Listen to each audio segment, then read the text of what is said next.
Oke, sahabat Elza. Saat ini kita sedang berada di rumah Pak Deddy Sumarni. Nah, beliau ini seorang wartawan yang sudah cukup lama di Kabupaten Ketapang. Nah, malam ini kita mau mengorek-ngorek pengalaman beliau tentang pengalaman kehidupan ataupun maupun dari segi jurnalistiknya. Oke, sahabat Erza, ikuti terus perbincangan kami dengan Pak Deddy Sumarni. Mantap. Pak Deddy, gimana kabarnya? Sehat? Alhamdulillah, saat ini seperti yang Anda lihat. Sehat tidak?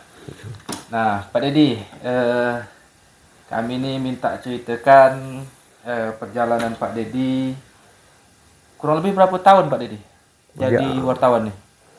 Kalau jadi wartawan sih kita untuk di amunisi ini dari 2008. 2008 berarti berapa tahun Pak Deddy?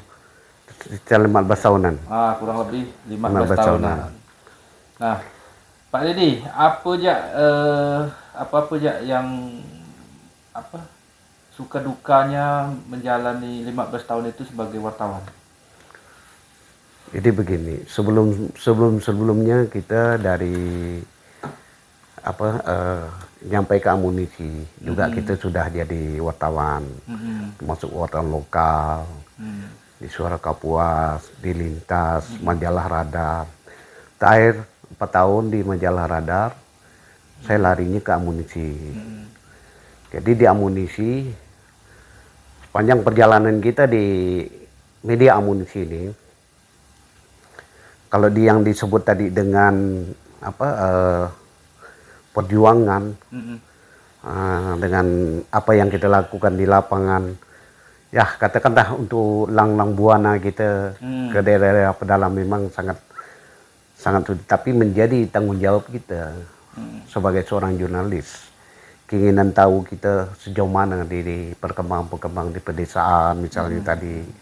Jadi kita masuk ke wilayah-wilayah itu melihat perkembangan masyarakat lah, khususnya yang mana masyarakat kita di daerah-daerah pedalaman itu kadang-kadang merasa ya ada tekanan-tekanan.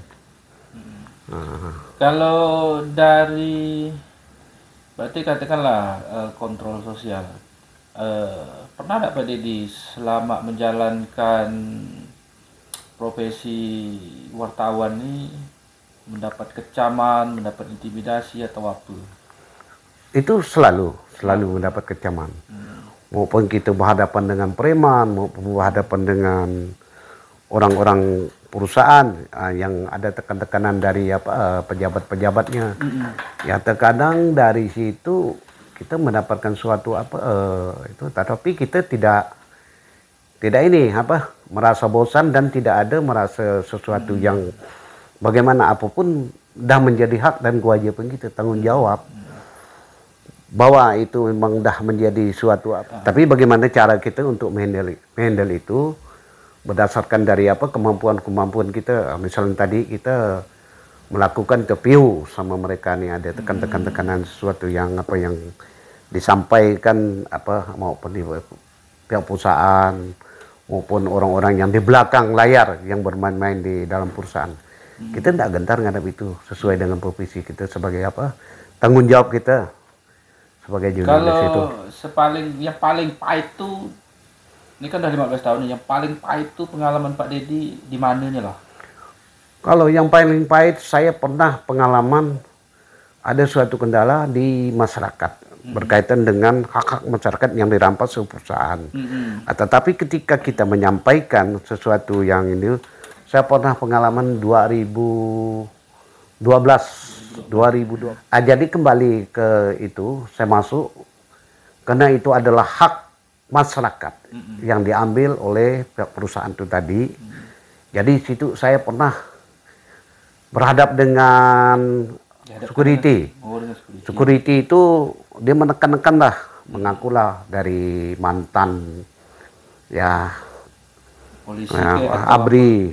Nah, mantan jadi security itu. Tetapi dia kan kalau dulunya dia masih bertugas. Sekarang kan tinggal apa? Dia itu kan tinggal berkarya di dalam perusahaan itu. Nah, jadi dia tidak tahu siapa saya pada waktu itu. Jadi saat saya masuk ke dalam kebun, saya dicegah. Tapi saya tetap berjalan. Pas pada waktu itu, kalau masuk kebun, dia bilang, itu harus lapor dulu dengan pihak perusahaan. Nah, saya ceritakan pada waktu itu, saya sudah lapor Pak, buku tamu udah saya isi, apalagi. Nah, jadi ketika itu, dan saya masuk ke dalam kebun, bukan kebun perusahaan. Kenapa saya masuk dalam kebun itu tadi itu ada kebun rakyat, milik masyarakat. Saya katakan demikian. Nah, terus pada waktu itu dia kemampuan yang bagaimana ya kita, kok kita sejarah panjang ya, jadi kita potong. Langsung datang dari aparat, petugas lah pada waktu itu. Jadi petugas itu datang 4 orang berpakaian itu dengan bawa senjata. Jadi Pak Dedi itu diapakan ya? Dia bilang begini, Bapak jangan memprovokator masyarakat. Terus saya bilang yang memprovokator masyarakat itu siapa? Saya datang sini kok baik-baik, datang bertamu. Saya mau cari manajernya, cari pimpinannya. Nah sekarang saya balik tanya, Bapak itu tugas ini sebagai apa? Nah, dia bilang ngaku dari aparat itu dari BRIMOB. Oke Pak, saya bilang kan, jadi kan kapasitas Bapak kan di sini sebagai keamanan. Kalau pimpinan perusahaan saya mau wawancara, saya wartawan Pak. Tunjukkan identitas saya, kartu saya pada waktu itu, terus lari. Nah, pasti lari pada waktu itu, terus datanglah orang perusahaan. Datang perusahaan tuh, ya menyambut kita dengan baik. Dibilang ya bla bla bla bla, suruh masuk, dihargai sampai ke dalam. Saya mempertanyakan. Jadi, endingnya kasus itu gimana? Endingnya kasus itu permasalahan untuk kebun milik masyarakat yang masih mempunyai SKT dan sertifikat, tidak dilakukan pembayaran, tapi malah itu tanam. Nah, pertanyaan saya kepada mereka itu, kenapa saya masuk dalam kebun? Itu bukan kebun perusahaan, itu ada kebun masyarakat. Karena barang itu belum dibayar. Belum pernah dilakukan pembayaran. Nah, sekarang saya minta jawaban. Saya keluarkan ada beberapa SKT dan sertifikat di situ, setumpuk ke depannya. Yang masih becek basah. Kapan Bapak bayar ini? Nah, itu yang paling pahit itu pada waktu itu. Nah, jadi debatlah pada waktu itu. Jadi siap orang yang melakukan penggarapan di atas tanah orang lain, ya, itu pidana Pak, saya bilangkan. Contoh ini. Jadi Bapak sudah perampasan hak orang ini. Apa yang dilakukan perusahaan? Nah, jadi dibilang tidak tahu. Loh, kok tidak tahu kenapa tegur saya? Seperti security Bapak, kalau mau masuk ke dalam kebun itu harus lapor pada perusahaan. Perusahaan sebaliknya saya bilangkan, masuk ke sini, wilayah sini, ada lapor dengan masyarakat. Tidak kan? Nah, sebaliknya seperti itu. Kenapa saya katakan demikian? Karena ini hak mereka. Ya wajar-wajar loh Pak kalau saya masuk ke dalamnya. Nah, itu yang pengalaman saya yang itu. Jadi alhamdulillah. Kan dulu kan kalau ini kan masih banyak tuh apa ilegal kayu. Ilegal tentang kayu, pekayuan. Kayu itu gimana tuh? Kalau bicara berapa tuh kira-kira yang ngetren kayu? Itu 96 97 itu kok zaman illegal logging itu. Itu gimana tuh cara-cara wartawan masuk di kawasan-kawasan yang katakanlah kalau illegal logging ini kan banyak dijaga-jaga aparat, jaga ini. Ya betul sekali. Cara-cara wartawan pada waktu itu tuh gimana? Itu tergantung Pak, tergantung kita begini. Kita harus main peran yang bagaimana, yang harus kita tadi itu memain peran yang sebagai kita seorang jurnalis itu, kita masuk ke wilayah mereka juga pun kita jangan tahu orang bahwa kita adalah wartawan. Oh gitu. Nah seperti itu yang saya lakukan. Kita menyusup ke dalam satu wilayah itu tadi itu, kita mencari data berdasarkan fakta di lapangan, apapun yang kita lakukan. Salah satu contoh, saya melakukan pernah saya bawa Indicam, saya pakai motor air, melihat di mana Di dalam mana tuh? Itu daerah Sungai Pawan gitu ini. Oh, Sungai Pawan. Sungai Pawan itu. Jadi saya bekerja itu selama 1 bulan lebih. Pakai Indicam, mutar ke sana kemari. Dengan memodal sendiri, dapat data itu. Pas saya buatkan apa, kaset. Oh, kaset. Kaset yang pakai apa? Pakai piring. Nah, pakai piring itu. Terus Jadi setelah itu, setelah jadi kita kirim waktu itu. Awal-awal Metro TV yang masuk ke Kabupaten Ketapang, itu saya endingnya yang pertama itu masuk. Jadi waktu itu datangnya wartawannya dari Metro TV, Rianti sama dengan Lukman. Nah, itu cewek. Jadi dengan mereka lah kami masuk. Orang tidak tahu. Nah, jadi pada waktu itu pas masuk ke itu ditangkap lah tuh Pak Dedi? Enggak. Kalau kita pada waktu itu hanya memberikan sesuatu ini aja, informasi kepada mereka, mereka terus tayang di Metro TV itu. Enggak, si pemilik kayunya tuh pemilik kayu itu pada waktu ketangkap itu pada tahun berapa saya dah lupa itu, kalau nggak salah akhir dari 97 kalau nggak salah. Tapi ditangkap ya? Ya ditangkap semua, jadi masuklah dari situ kan intelijennya dari Mabes Polri masuk. Semua masuk ke wilayah-wilayah itu. Karena berdasarkan dari informasi dari ini tadi, Metro itu. Metro TV. Dan pada waktu itu saya jarang masuk ke dalam perusahaan itu, langsung menemui pengusaha-pengusaha itu. Jadi saya anti pada waktu itu. Jadi bagaimanapun kalau orang-orang yang perusahaan saya tidak pernah masuk. Cuma saya hanya masuk cari data. Cari data. Kalaupun saya masuk, saya lakukan ke pelabuhan. Pernah dicegat Pak Dedi waktu pada itu tahun itu? Kalau di musim kayu, kalau pengalaman saya sih, saya belum pernah temu yang terburuk. Nah, tetapi pada waktu itu orang tidak tahu siapa saya gitu. Nah, cuma kan pada waktu itu saya masih di media lokal pada waktu itu di Suara Kapuas itu. Nah, jadi pada waktu itu kami sharinglah dengan media yang dari pusat Metro TV itu. Nah, dari sekian lama pengalaman Pak Dedi dengan sekarang ini, dulu dengan sekarang, apa sulitnya menjadi seorang wartawan atau profesi wartawan? Kalau untuk sekarang ini kita begini. Kalau saya datang, kita melihatnya ada kinerja-kinerja dari pihak-pihak perkebun itu banyak yang dilakukan pihak perkebunan, khususnya ke masyarakat. Padahal kan kalau perkebun ini tadi itu ada selaku mitra kerja dari ini dengan perusahaan ini tadi.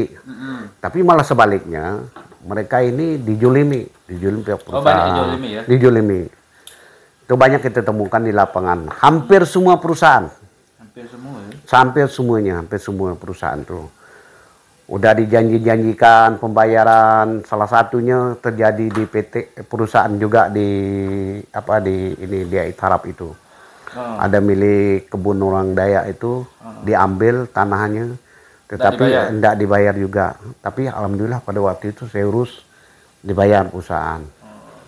Nah, jadi itu termasuk pengalaman pahit juga. Yang lawan-lawan saya ini kan orang-orang yang bagaimana lah ya kita.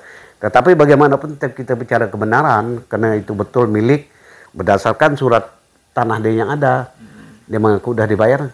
Ini kan surat yang asli, yang dibayar yang mana, dibayar pada siapa, tanggal berapa, bulan berapa, saya tanya seperti itu.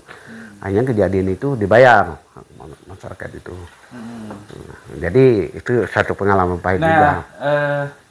Itu kan dari segi wartawan itu yang pernah kami dengar,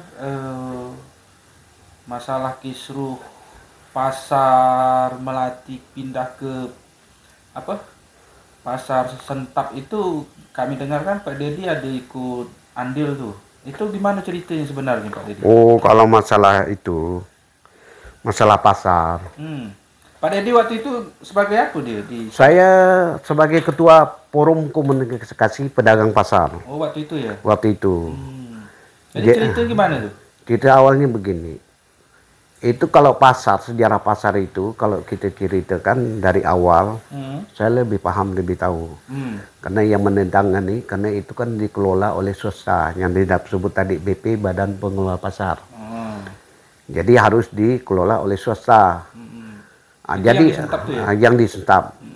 Dengan dananya pada waktu itu 8 miliar, ditambah dengan dana itu menjadi dana Pemda menjadi 14 miliar. Itu cara mindahkan dari Pasar Melati ke Sentap tuh gimana tuh? Kalau memindahkan pada waktu itu memang kompleks sekali. Berapa lama bisa mindahkan orang ke Sentap waktu itu? Pada waktu itu awalnya pemerintah bermain dengan cara sendiri. Main dengan arogan, mengandalkan Satpol PP. Tetapi yang dinamakan memindahkan orang tidak semudah kita membalikkan telapak tangan. Kalau memindahkan batu lebih mudah, memindahkan manusia kepala batu itu sulit. Nah itu. Nah, jadi pada waktu itu zamannya Pak Morkis jadi bupati, saya dipanggil oleh beliau. Jadi waktu itu memang sedang mepet, cuma tahunnya saya lupa waktu itu. Jadi waktu itu diberi waktu oleh Pak Bupati zaman Pak Morkis itu hanya 1 minggu. 1 minggu harus pindah. Harus pindah, tidak ada alasan. Jadi saya dibawalah ke kantor bupati. Ditanya, apa alasannya mereka tidak mau pindah? Alasannya halnya saya bilang sepele saja, Pak. Jadi setiap orang mau pindah ini tentunya kan kita perlu proses. Jadi prosesnya gimana? Kalau pasar yang mau kita tempati di Rangga Sentap itu perlunya kan perlu kita buat benahi dulu. Takkan mungkin langsung dipindahkan. Membuat kotak, membuat apa saja yang ruko-ruko itu kan dibenahi tempat barangnya. Ruko-ruko itu udah dibuat ya? Udah dibuat, tetapi kan sebelumnya kan baru rukonya. Barang-barang itu kan belum dikemas. Seharusnya kan dikemaskan dulu. Melalui proses mereka perlu biaya. Sementara mereka ini kan berdagang tuh kadang-kadang seperti dagang sayur, dagang ikan, ambil pagi, bayarnya sore, kadang-kadang besok lagi bayarnya. Mereka rata-rata kan ngutang. Hanya situ menggantungkan diri itu mencari nafkah itu mereka betul-betul berjuang dengan keinginan dia, berjuang untuk membuat suatu pekerjaan yang mereka katakanlah tentang UKM tadi itu istilahnya tadi itu mereka tidak pernah mendapatkan bantuan pemerintah. Makanya kesulitan pemerintah itu untuk melakukan memindahkan itu. Jadi karena mereka tidak pernah mendapatkan bantuan dari pemerintah, permodalan apa saja di situ. Jadi sampai bisa dipindahkan itu gimana? Bisa dipindahkan pada waktu itu dengan penyampaian saya kalau bupati ada persyaratannya. Jadi kalau mau pindahkan mereka benahi dulu di pasar sana. Yang kedua, setiap ruko yang ada di pasar itu dia punya barang bukan satu mobil. Itu minimal 10 kali angkut itu. Kalau mobil yang sedang garam, gula, kopi, beras segala macam untuk dipindah ke sana. Makanya perlu proses. Terus yang kedua, pedagang pasar, pedagang ikan, dia punya peti di pasar itu ada yang sampai 600 kilo muatnya, naik ke becak tidak muat, naik ke mobil duit tidak ada. Nah itu kendalanya. Jadi waktu itu bisa mindahkan tuh ada kompensasinya nggak tuh? Ada. Oh, berarti secara ini mereka mau pindah asal ada kompensasi. Mereka ini kan begini. Karena saya yang menyampaikan kepada Pak Bupati, satu hari pedagang itu mereka dah masih dirugikan. Dirugikan karena waktu. Takkan mereka ini tadi itu kemarin mencari makan, sedangkan mereka kemarin di situ. Jadi bapak satu hari di situ untuk memberikan kompensasi kepada mereka. Jadi pada waktu itu saya disenderalah oleh beliau itu, tidak mau tahu apapun alasnya, pasar harus pindah. 1 minggu. Dalam jangka 1 minggu. Jadi pada waktu itu jadi meyakinkan pedagang tuh dikasihlah dana itu. Waktu itu 80 juta diberikan uang cash ke saya untuk memindahkan pasar. Cuma dengan alasan saya tidak mau nerima duit itu, saya mau data dulu Pak. Ya. Tidak bisa sembarangan. Karena kalau kita tidak pakai data, tapi karena bupati waktu itu tuh zaman bupatinya koboi juga, nggak penting. Yang penting aku tidak mau tahu, pindah. Pindah. Jadi saya waktu itu bingung. Saya bentuk tim. Tim dari FKPP, Forum Komunikasi Pedagang Pasar. Bentuk Satgas ada 64 orang. 64 orang ya? 64 orang Satgas saya yang untuk bekerja itu. Jadi saya undang. Saya dulu masih mengambil, dulu di Hotel Tanjung itu ada melati kamar yang paling besar itu melati 2 kalau nggak salah aku waktu itu. Jadi di situ rapat karena mereka ini bagaimanapun saya dianggap ketua pasar, tidak ada alasan kita harus pindah. Jadi bagaimana Pak? Wah, mereka bertanya pindah tuh. Jadi kita katanya kan 3-4 hari tidak berdagang. Nanti ada pembiayaan saya bilang kan untuk uang capek, uang apa? Bentuk bendahara, bentuklah tadi itu dengan koordinator itu. Jadi berjalannya perjalanan waktu untuk jaga malam di pasar itu kan barang-barang kan harus dijaga. Satu malam berapa kita hitung, makanan satu hari berapa dihitung semuanya, pakai kwitansi semua. Mereka itu jadi ada yang bervariasi, ada yang 2 juta, ada yang 1 juta, ada yang 500, ada yang 3 juta. Nggak inilah. Jadi duit itu yang penting tergantung dia minta kasih. Pas pada waktu masih kurang dengan dana yang 80 juta. Jadi pada waktu itu saya minta lagi dengan Pak Bupati tidak ada, saya ngadep Farhan waktu itu masih Kabak Ekon. Oh, wakil Bupati sekarang ini. Bupati yang lama, zaman Bupati. Ya. Bupati sekarang. Wakil Bupati sekarang. Jadi di impus lagi dapat 35 juta saya pada waktu itu. 35 juta itu untuk pembiayaan operasional kita. Pas 4 hari kelima mereka udah pindah sana. Udah pindah pasar Melati. Melati itu udah kosong. Melati udah dikosongkan. Jadi mereka itu bergerak dengan sendiri. Jadi karena tim gitu semua bekerja, ya alhamdulillah mereka merapatlah ke pasar Tangga Sedap. Ada sempat penolakan waktu itu? Waktu itu ada memang masih pro kontranya dengan menolak, tapi dengan kita rapatkan lagi mereka. Jadi kalau memang kalian tidak mau pindah, itu hak kalian. Tapi saya sebagai ketua, apapun alasannya, karena ini adalah untuk kemajuan daerah kita Kabupaten Ketapang, untuk memperluas kota kita Kabupaten Ketapang. Jadi itu bukan alasan, memang konsepnya seperti itu. Pasar dibangun untuk memperluas areal kota Ketapang itu supaya lebih luas gitu. Jadi kan kalau pasar ini tidak dibangun di Cintap, berarti kan di sana bangun jalan kan tempat jalan buntu. Cuma kan kami awal-awal udah antisipasi dengan adanya pasar-pasar liar ini tadi.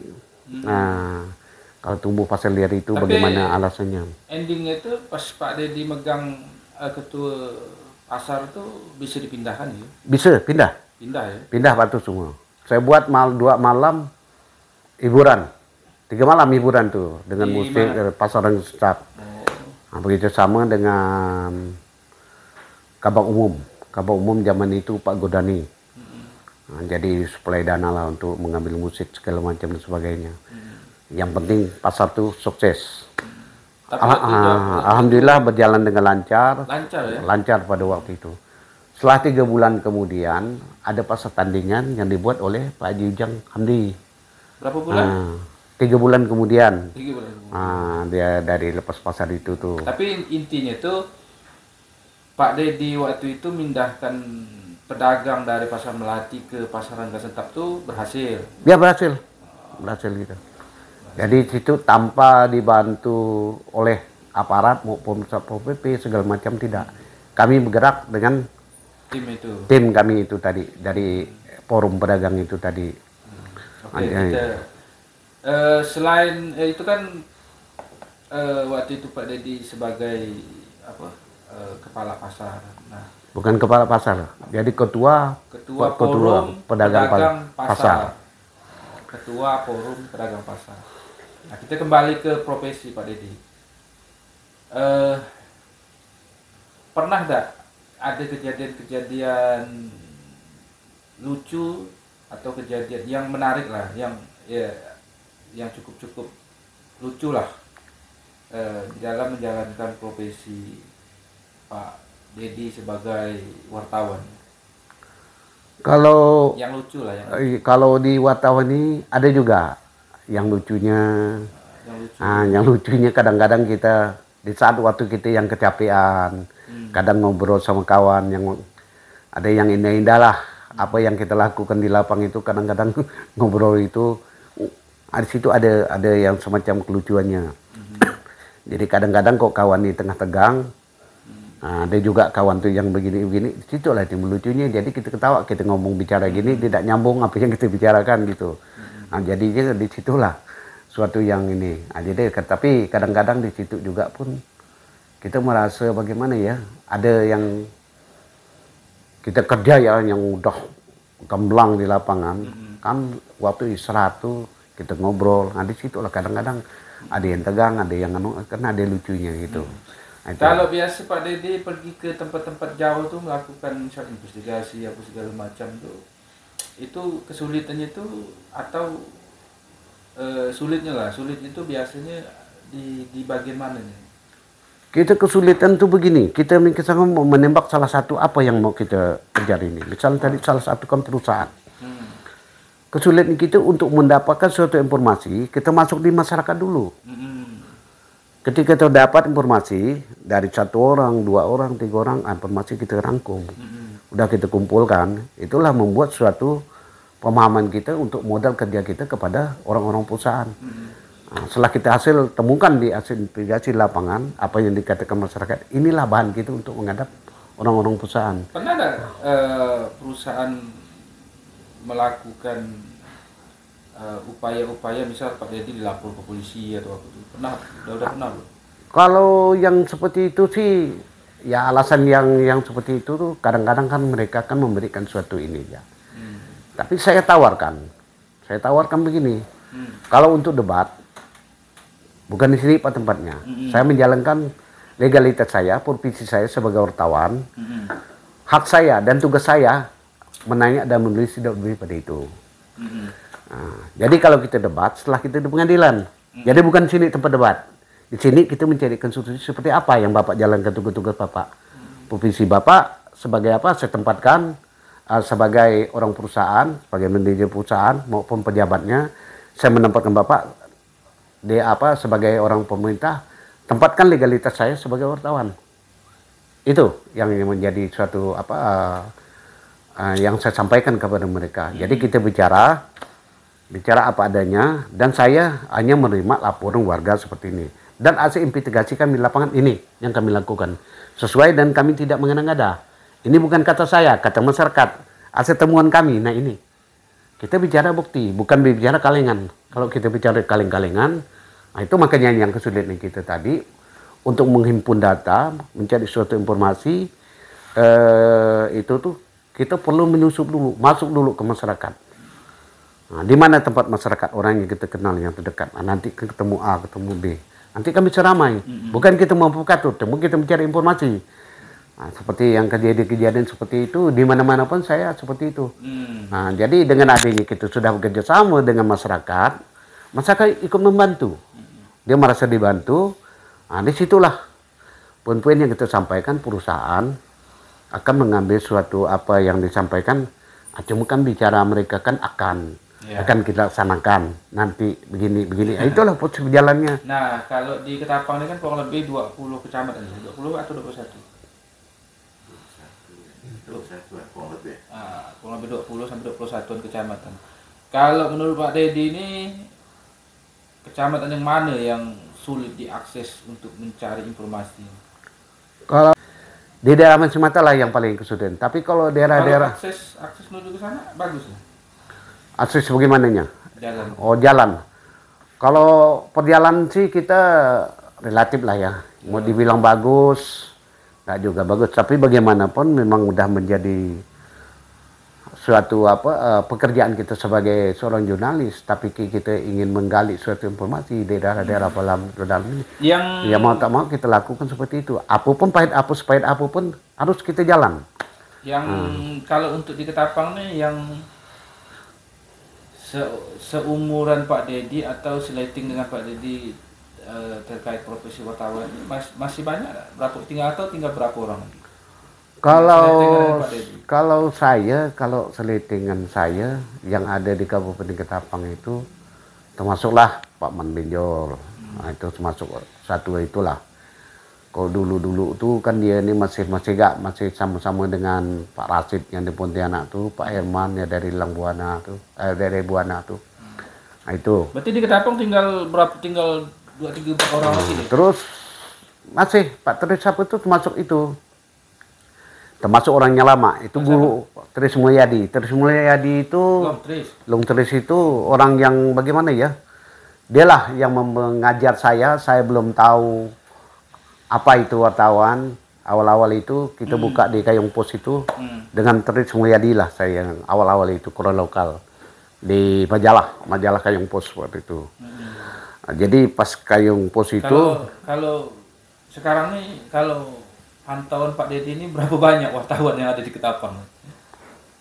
Yang senior lah. Kalau yang senior lah dulu. Yang senior kalau yang di Ketapang ini, saya pun kadang-kadang tuh begini. Jadi saya tuh bagaimana, karena kita ini kan memang kita sama wartawan, tetapi kita lain daripada ini. Kalau kita berbicara koran atau apa saja kan banyak di Kabupaten Ketapang. Jadi saya tidak mau tahu apa pun yang dilakukan mereka. Kalau duduk bersama kita sering oke saja. Tapi dalam hal suatu pekerjaan saya tidak mau tahu urusan saya. Tetapi saya apapun sekecil apapun kalau mereka ini kan tetap saya bela. Karena kan saya memikir kita ini satu profesi, apapun kejadian mereka tetap saya bela.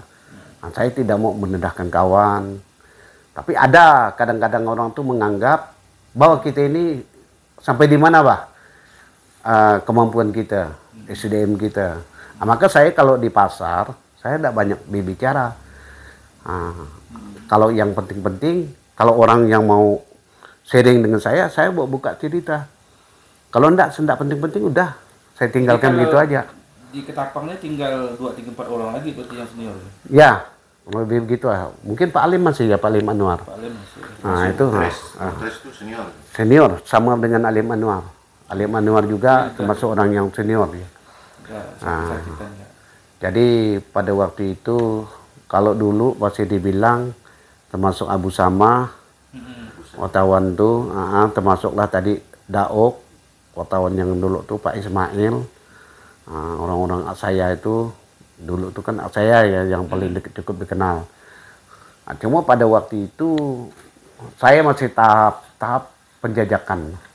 Apa sih wartawan? Gimana sih kerjanya? Ya belajar. Kalau bahasa kita daerahnya ikut-ikutan jadi ingin tahu. Dan cara menulis, itu saya pada waktu itu masih kurang. Jadi kami pernah sejarah ada buka media Ketapang tuh sama ketua DPR kita waktu itu zaman punya Priyadi waktu itu, dia yang punya koran. Cuma kami itu cuma berdua saja yang kerja untuk menulis koran itu dengan si Aliansa. Jadi berdua itulah kami buat penyajian apa yang ada di Kabupaten Ketapang, karena kita koran Kabupaten Ketapang tuh seputaran Ketapang lah. Kadang-kadang kita ngambil berita-berita lain tuh di internet. Situlah saya belajar mengonsep, membuat berita. Dari situ pengalaman, karena sudah menjadi tanggung jawab kami. Karena setiap minggu itu kita harus buat berita sebanyak-banyaknya. Karena di situ kan ada punya halaman. Jadi minimal saya tuh satu edisi itu 7 sampai 8. Saya buat berita itu. Kadang-kadang kita kalau mengambil sesuatu dalam bahasa yang kita pahami, saya beli koran. Koran, misalnya tadi AP Pos, saya baca AP Pos. Setiap harinya. Ada sesuatu yang kejadian-kejadian di daerah luar. Saya kutip bahasanya seperti kejadian yang di sana. Ada kejadian kita, apa saya konsep dari situ. Saya ngambil karir saya. Jadi samping saya belajar dan saya tidak mau lebih daripada orang, saya ingin belajar, ingin tahu.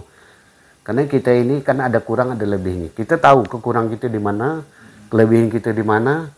Nah, tetapi kalau khususnya untuk pengalaman-pengalaman yang untuk kemana-kemana itu, oh saya tidak ragu ngadap siapapun saya oke saja. Jadi kurang lebih 15 tahun Pak Dedi menggeluti profesi wartawan ini. Suka dukanya udah Pak Dedi dapatkan. Jadi saat terakhir pertanyaannya, kalau dari pengalaman Pak Dedi ini, siapa yang paling sulit untuk dikonfirmasi atau ditemui sampai detik ini? Kira-kira siapa? Kalau yang khususnya untuk ditemui dan tidak ditemui, itu sih kalau kita berbicara tentang untuk menemukan seseorang itu memang terkadang tergantung dari karakter orangnya. Ada orang itu kan ego ya bagaimana. Kadang-kadang orang menganggap itu remeh, diremehkan bahwa kita ini mungkin dia ini kan lebih lah. Ada kadang-kadang dengan apanya dia melihat kita siapa kita, yang dihadapi siapa dia. Kita kan dah tahu yang dinamakan wartawan, yang kita hadapi itu kan orang yang bagaimana sekolahnya, sarjananya, ada profesor, ada insinyur, sama dengan perusahaan. Nah, karena kita ini tadi itu udah menguasai, walaupun tidak sepenuhnya, ya sedikit banyak kita menguasai. Makanya kami digambleng dari amunisi, setiap tahun kami itu diadakan pertemuan-pertemuan di Jakarta, diberikan suatu pembekalan. Nah, kalau pembekalan itu yang saya pertanyakan, saya jaminan diri saya, Pak. Kalau kami di daerah itu dihadapkan dengan periman, dihadapkan dengan aparat. Jadi beda dengan di kota-kota. Itulah kendala kami. Andaikan kami terjadi suatu masalah berkaitan dengan temuan-temuan ini, kami dihadap periman maupun dengan aparat ini tadi, apa jaminan untuk kami?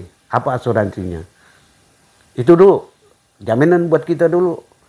Nah, dari pihak perusahaan kami, dari amunisi, bertanggung jawab segala-galanya untuk di wartawan ini akan dipertanggungjawabkan.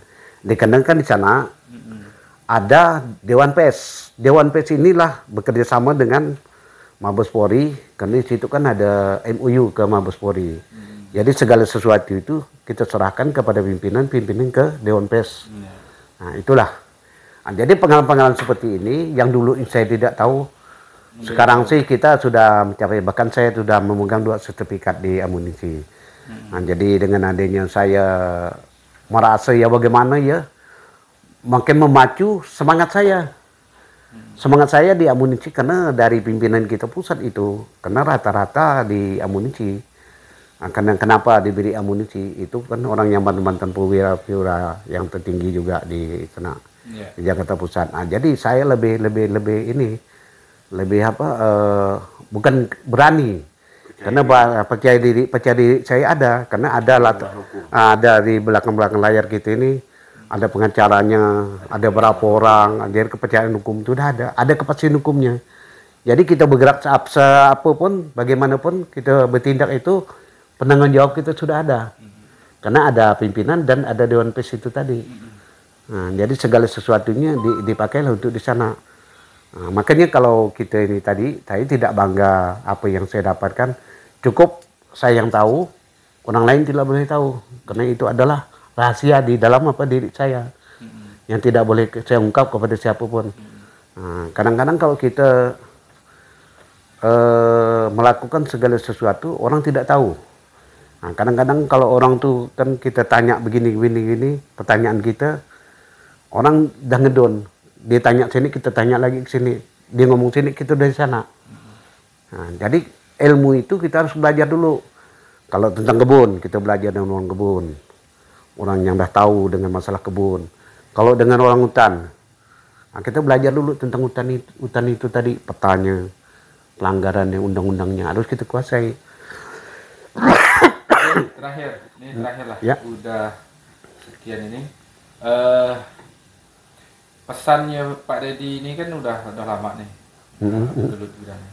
Pesannya kepada junior Pak Dedi itu apa lah? Kira-kira?